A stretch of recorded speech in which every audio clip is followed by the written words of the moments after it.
दोस्तों, आज की स्वास्थ्य संबंधी जानकारी बहुत ही महत्वपूर्ण है। दोस्तों, शरीर के इन 4 अंगों में यह तेल लगाइए। आपका शरीर स्वतः अपने सारे बीमारियों को नष्ट कर देगा, यानी कि वो खुद ठीक कर लेगा। तो वो 4 अंग कौन कौन से हैं और हमें कौन से तेल लगाने हैं, आज हम इसी विषय में चर्चा करने वाले हैं। इसलिए आज के उपदेश को सुनकर आप अपने जीवन को सफल जीवन बना सकते हैं। और दोस्तों, इस जानकारी से पहले चलिए सुनते हैं भगवान महात्मा बुद्ध का एक उपदेश। एक दिन एक राजा भगवान बुद्ध के पास आया। बुद्ध के आश्रम में बहुत भीड़ थी। राजा ने भगवान बुद्ध से अनुरोध किया कि वह एकांत में कुछ बुद्ध से कहना चाहते हैं। तथागत बुद्ध बोले, सर्वत्र एकांत है, यही बोलो। फिर राजा ने कहा कि मैं तथागत संन्यास लेना चाहता हूँ। बुद्ध गंभीर हो गए। वे बोले कि तुम्हें संन्यास्त होने के लिए दीक्षा के पहले मेरी एक शर्त का पालन करना होगा। राजा ने स्पष्ट किया कि जब दीक्षा लेनी ही है और संन्यास्त होना ही है तो मुझे आपका सभी शर्तें मंजूर है। और फिर तथागत बुद्ध ने आदेश दिया और कहा, अपने कपड़े उतारो, अपने जूते उतारो और नग्न हो जाओ, और इसी नग्न अवस्था में अपने राज के राजमार्गों पर स्वयं को जूते मारते हुए चक्कर लगाकर आओ। राजा असमंजस में पड़ गया। तथागत बुद्ध, ये क्या कह रहे हैं? मैं एक राजा हूँ, इस तरह से मैं नग्न होऊंगा और नग्न होकर अपनी ही सड़कों पर कैसे खुद को जूते मारते हुए चक्कर लगा। लेकिन फिर भी राजा को संन्यास्त होना था, तो उन्होंने भगवान बुद्ध की शर्तें मान ली और वे वैसा ही करने के लिए निकल पड़ा। राजा ने वैसा ही किया। वह नग्न होकर स्वयं को जूते मारते हुए राज्य की सड़कों पर दौड़ने लगा। और यहाँ उसके चले जाने पर शिष्य से कहा कि भंते, जब हम आपसे दीक्षा लेने आपने तो ऐसी कठोर शर्त नहीं लगाई थी। आप ता स्वयं करुणा अवतार हैं, फिर आपने राजा के साथ ऐसा कठोर व्यवहार क्यों किया? तब भगवान बुद्ध बोले, जब तुम लोग संन्यास लेने आए थे तब तुम्हारे अहंकार बहुत बड़े नहीं थे, इसीलिए तुम लोगों से घर घर भिक्षाटन करवा के ही काम बन गया। यह तो एक बड़े राजा है, इसका अहंकार भी बहुत बड़ा है। इसलिए जितना बड़ा रोग उतनी बड़ी दवाई, इसलिए महारोग की दवाई भी अधिक शक्तिशाली होती है। किसी कारणवश मैंने इनका परीक्षा भी इतना कठिन किया है। राजा जब इस दशा में अपनी ही प्रजा के सामने से गुजरेगा तो उसका अहंकार चूर चूर हो चुका होगा। राजा ने शाम तक शर्त पूरी कर ली और बुद्ध के चरणों में आकर गिर गया और फिर बोला, तथागत, अब तो मुझे आप दीक्षा देकर मुझे संन्यास्त करें। भगवान बुद्ध ने राजा के सिर पर मुकुट रखा और कहा कि अब तुम्हें संन्यास लेने की जरूरत ही नहीं है। जाओ और कर्ता भाव छोड़कर साक्षी भाव से राज करो। अब तो तुम राजस्व हो चुके हो, अब तुम राजस्व हो। देखिए दोस्तों, किस तरह से भगवान बुद्ध ने एक राजा को उपदेश दिया और राजा का जीवन धन्य हो गया। दोस्तों, ये छोटे से उपदेश से आपको क्या ज्ञान प्राप्त हुआ, कमेंट में हमें जरूर बताइएगा। जानते हैं स्वास्थ्य से संबंधित बहुत ही महत्वपूर्ण, क्या आप जानते हैं कि ये हमारा शरीर किससे बना है? ये सबसे पहले जानना बहुत जरूरी है। और हमारे शरीर में कौन से 3 दोष पाए जाते हैं? हमारा शरीर 5 तत्वों से बना है और हमारा शरीर में 3 दोष पाए जाते हैं, वात दोष, पित्त दोष और कफ दोष। इसे जानना जरूरी है क्योंकि ये हर एक बीमारी का कारण होता है, क्योंकि हर एक बीमारी का जड़ यही 3 दोष है। इसीलिए जानना जरूरी होता है। तो आपका शरीर का सबसे महत्वपूर्ण दोष ये 3 दोस्त हैं। पित्त। शरीर का निर्माण कैसे होता है? इसे सुरक्षित रखना आपके हाथ में है। इसकी सुरक्षा आप खुद कीजिए। शरीर की 4 महत्वपूर्ण अंग है जिससे आपकी शरीर की सारी नसें जुड़ी हुई है। पहला है पैर का तलवा, दूसरा है नाभि, तीसरा है आपकी नाक और चौथा है आपका सर। ये 4 सबसे महत्वपूर्ण अंग है और इन चारों जगह पर आपको तेल लगाना है। बस यह ध्यान देना है कि आपको कब लगाना है और कैसे लगाना है। तो सबसे पहले चलते हैं। पहला है पैर का तलवा। आपके पैरों के तलवे। जो व्यक्ति रोज सुबह जागकर मॉर्निंग वॉक करता है नंगे पैर जमीन पर या फिर हरी घास पर, तो दोस्तों उसकी आंखों की रोशनी कभी कम नहीं होती। तो इसीलिए आपको पैरों के तलवे में शुद्ध तोरी का तेल लगाना है। इसके अलावा आप शुद्ध सरसों का तेल भी लगा सकते हैं। जब आप रात में सोने जाए तो उसके पहले गुनगुने पानी से अपना पैर धो लीजिए। पैर धोने के बाद बढ़िया से उसे साफ कर लीजिए। सूख जाए जब आप बिस्तर पर लेट जाए और अपने हाथ से मालिश कर लीजिए। रात में सोते समय यही शुद्ध सरसों का तेल, और जैसे ही आप अपने 5 मिनट हाथों से मालिश करेंगे, तेल से गर्माहट आएगी, आपको नींद आना शुरू हो जाएगा। अगर आप नींद का टैबलेट लेते हैं, अगर आप डिप्रेशन में हैं, नींद नहीं आ रहा है, तो ये दूसरे दिन से ही बंद हो जाएगा। आपको नींद की टैबलेट की जरूरत ही नहीं पड़ेगी, आपका पागलपन दूर हो जाएगा।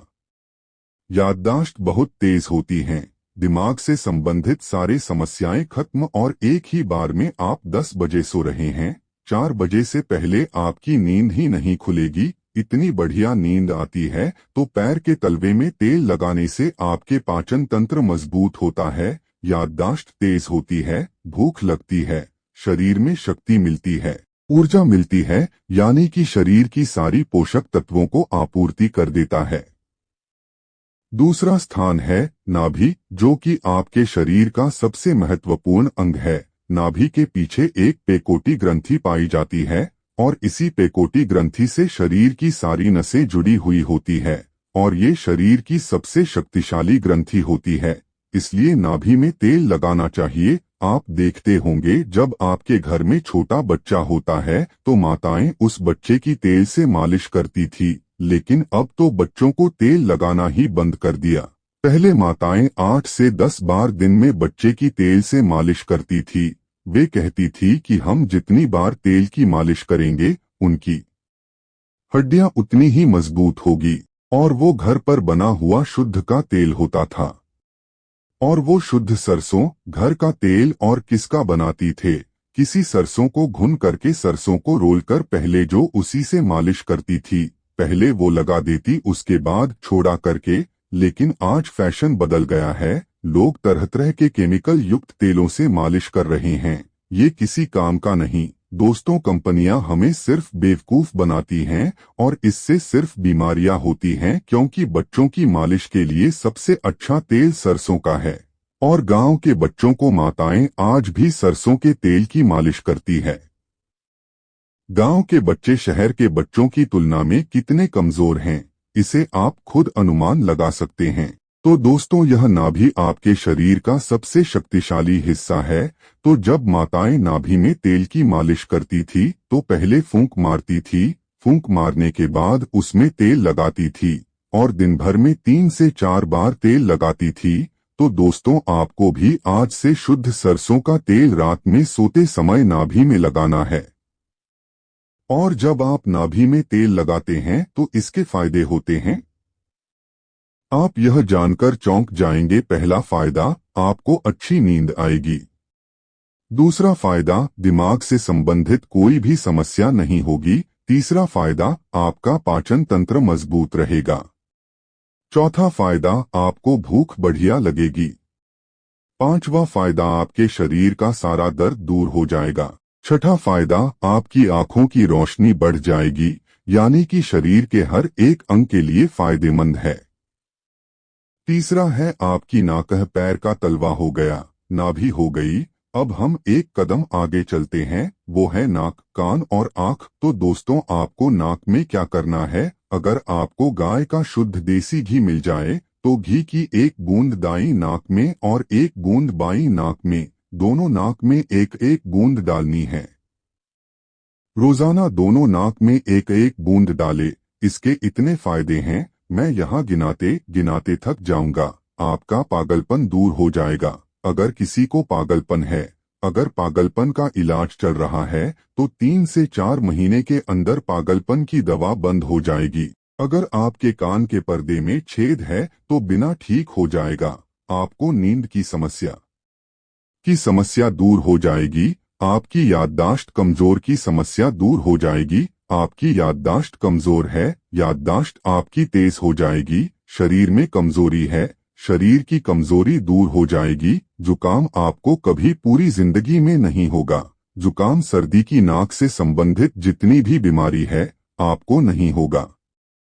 चौथा है आपका सरह। अब एक अंग और है जहां से आपका शरीर पूरा दिमाग जुड़ा हुआ है, वो है सिर। अगर गर्मी का सीजन है तो आप स्नान करते होंगे। जब स्नान करके निकले, स्नान करने के बाद जब आपके बालों का पानी सूख जाए तो आपको अपने सिर में शुद्ध सरसों का तेल लगाना है।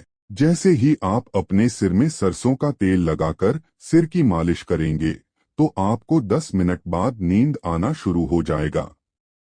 सिर में सोते समय तेल लगाने से कई सारे फायदे हैं, जैसे आपका जो बाल पक रहा होगा वो भी रुक जाएगा, आपको नींद बढ़िया आएगी, दिमाग की याददाश्त पावरफुल होगी, शरीर की शक्ति बढ़ेगी, शरीर की कमजोरी दूर हो जाएगी, यानी कि शरीर की सारी शक्तियां आपको मिलेंगी सिर में तेल लगाने से। तो दोस्तों, आप शुद्ध सरसों तेल को अपने शरीर के इन 4 अंगों पर लगाएं और देसी घी को अपने ना डालिए। ये प्रक्रिया आप अपना लीजिए, आपक स्वस्थ और तंदुरुस्त हो जाएगा। जैसे हमने कहा कि ये हमारा शरीर है, हमारा शरीर हमारे ऊपर डिपेंड है, हम इसे किस तरह से रखते हैं। मान लीजिए एक कपड़ा है, आप उसे कितनी सेफ्टी से रखते हैं। खासतौर पर सफेद कपड़ा हो गया, आप उसे पहनते हैं, पहन के बाहर जाते हैं तो आप उसे बहुत बचा बचा कर रखते हैं कि कहीं गंदे स्थान पर टच ना हो जाए। सफेद कपड़ा है, इसमें दाग लग जाएगा। कितना बचा बचा के चलते हैं और फिर आते ही खूंटी में निकालकर आराम से टांग देते हैं, जिससे उसमें दाग नहीं लगता है, और फिर अगले दिन पहनते हैं और उसको ध्यान से प्रेस आयरन वगैरह करते हैं। तो दोस्तों, ठीक उसी प्रकार इस शरीर की देखभाल आप खुद कीजिए। जितनी आप इस शरीर की देखभाल करेंगे उतना ही आपका शरीर स्वस्थ व निरोग बना रहेगा। तो जैसे हमने कहा, इसका पालन करिए, आप प्रकृति के नियम का पालन करिए। तो दोस्तों, आज से अभी से आप इन 4 जगहों पर तेल लगाना शुरू कर दीजिए। तो दोस्तों, उम्मीद करता हूँ आपको इस कहानी से बहुत कुछ सीखने को मिला होगा। यह कहानी आपको कैसी लगी हमें कमेंट बॉक्स में कमेंट करके जरूर बताएं, और साथ ही इस कहानी को अपने दोस्तों के साथ जरूर शेयर करें ताकि उन्हें भी इस कहानी से कुछ सीखने को